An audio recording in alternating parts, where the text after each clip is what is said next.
Rachel ne peut pas avoir ce qui est possible à Léa. Nous avons dit que pour Léa, la famille fut une chose tout à fait spontanée et facile, mais il en fut tout autrement pour Rachel.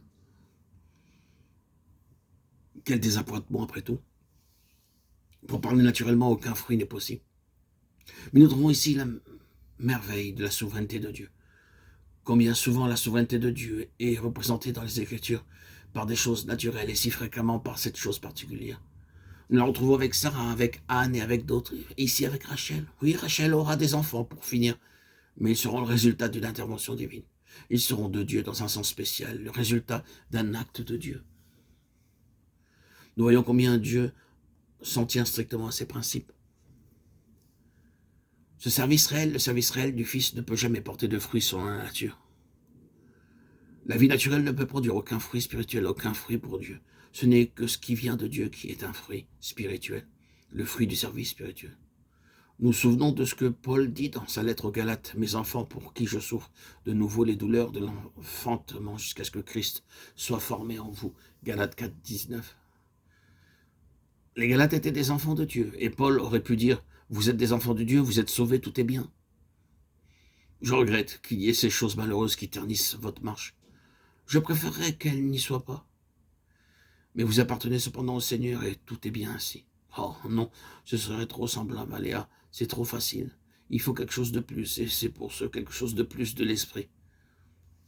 Nous avons ici la clé, comme nous le remarquons de l'épître aux Galates, que Paul dit « Je souffre de nouveau les douleurs de l'enfantement jusqu'à ce que Christ soit formé en vous. » Voilà la pensée de Dieu pour son peuple. Et nous trouverons Paul, ce grand Israélite, dans le sens le plus plein, le plus haut, dire encore « Je me réjouis maintenant des souffrances même que j'endure pour vous. Et j'achète dans ma propre chair ce qui manque aux douleurs de Christ pour son corps, qui est l'Église. » Colossiens 1, 24. C'est le service, c'est l'état de fils. Ses souffrances en moi pour son Église.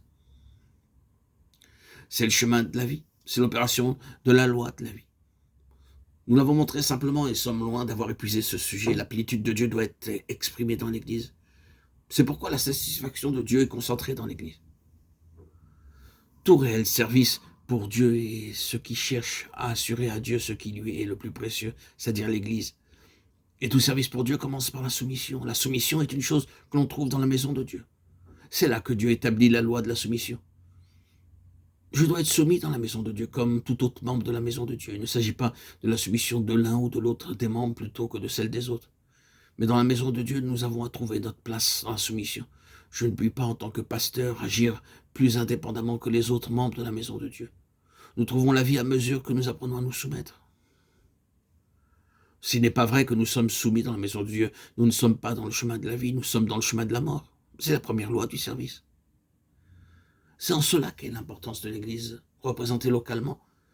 L'une des choses pour lesquelles une assemblée locale sert Dieu, c'est qu'elle est la sphère où ses membres peuvent apprendre à être soumis au Seigneur. Nous savons que très souvent, cette soumission au Seigneur dans l'Église devient une chose très pratique et une chose très éprouvante. Nous avons indiqué des faits, c'est tout. C'est le chemin de la vie. C'est là qu'est la bénédiction. Oui, c'est la maison de Dieu, c'est la porte du ciel. Jacob appela Bethel le lieu où Dieu lui avait parlé. Genèse 35, 15. Car c'est là que Dieu s'était révélé à lui. C'est la vie. C'est la porte du ciel, lorsque Dieu se révèle. Oh frères et sœurs en Christ, bien-aimés auditeurs, auditrices, mes chers amis, que le Seigneur ouvre notre intelligence à cette sagesse infinie et si sublime, si merveilleuse. Et nous y trouverons une sagesse et une paix ineffables.